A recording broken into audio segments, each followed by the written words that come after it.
Magandang hapon boss. Bali kunan ko po yung ginawa namin dito ni Kuya Ato kanina. Sa ni Kuya Nuno. Di sa kulungan ng manok. Bali dinagdagan po namin ng bubong pahabain dito. Tapos yung pinatungon nila Kuya Ricky na pula kahapon, inusog namin dito sa bungad para mas malaki-laki yung lilim niya. Papasok ako sa loob. Pakita ko sa inyo yung ginawang itlogan.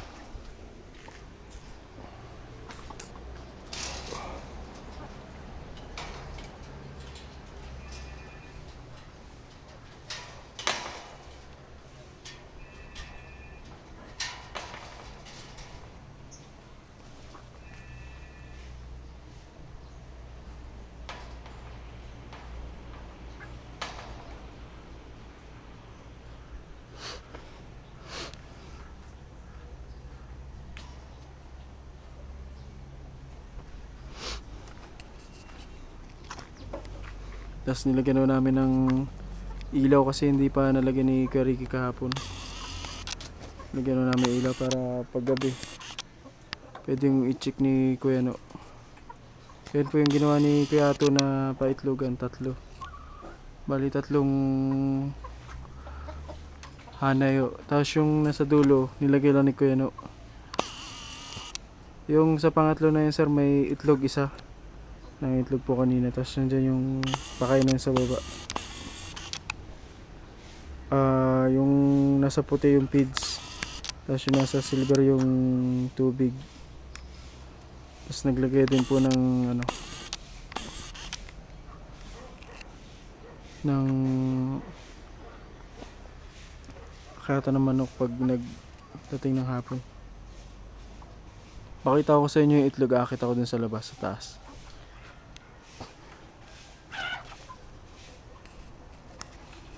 Yung ipa sir, hindi pa tayo nakapaglagay. Mga 3 siguro ang ilalagay kasi wala daw pong ipa ngayon, nagkaubusan daw sabi ni Ma'am Mirna. I-post ko muna sir, lilipat ako doon sa labas. Bali ito po yung dinagdag namin na bubong. Lagyan namin ng sapin doon sa taas. Yung insulator hindi man nagagamit nilatag namin dito, binaybay namin dito sa may bahay-bahay para in case na umulan hindi po mababasa yung manok sa loob saka yung mga itlog. Subukan kong kunan yung itlog na sinasabi ko, isang piraso.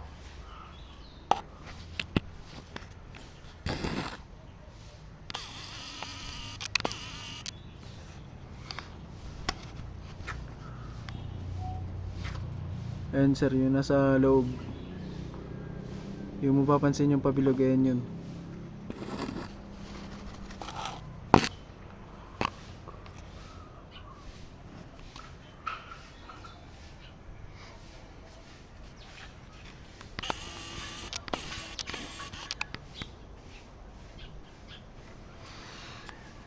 Tapos punta na ako dun sa may kinamadahan namin ng tubo.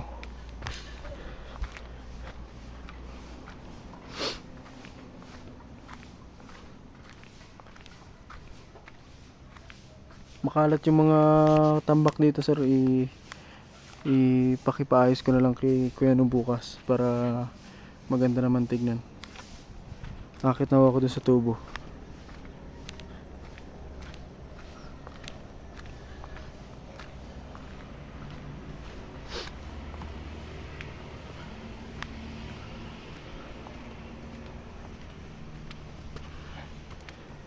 Yung sinasabi kong masukal na coffee farm sir, ayan yan ngayon.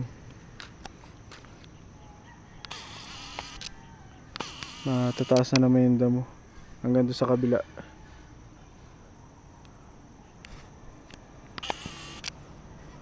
Bukas sir, iakit namin yung mga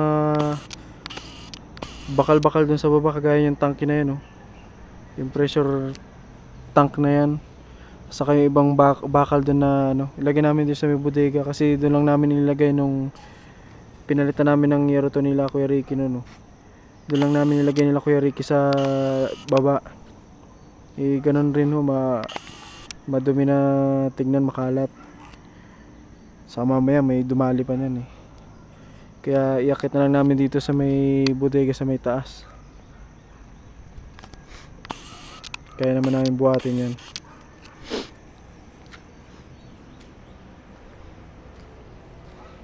Dito po namin nilagay yung mga tinik na nilagay nila dun sa ano, yung mga dadalhin sana na iniwan. Pinasok kasi sa may bodega. Dito na lang namin nilagay. Kahanay ng mga I-beam. Tapos ito po yung tubo na 18. Kaliwat kanan ho yung tali niya. Tapos may kalang yan sa ilalim para pantay yung pagkakakamada. Yung mga tinik na kahanay rin yan. Wala ko tayong trapal dito. Sabi ko kay ma'am, nag-request po ako na bila na lang ng trapal kahit yung mumurahin lang para natatakpan. Para kung may bisita naman, hindi naman para kaaya-aya naman tignan pag may bisita tayo sa Mountain View. Total magkakaroon tayo ng bisita dyan sa 29.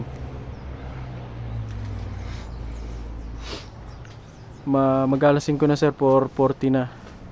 Bali si Kuya yung nagwawalis niya sa parking.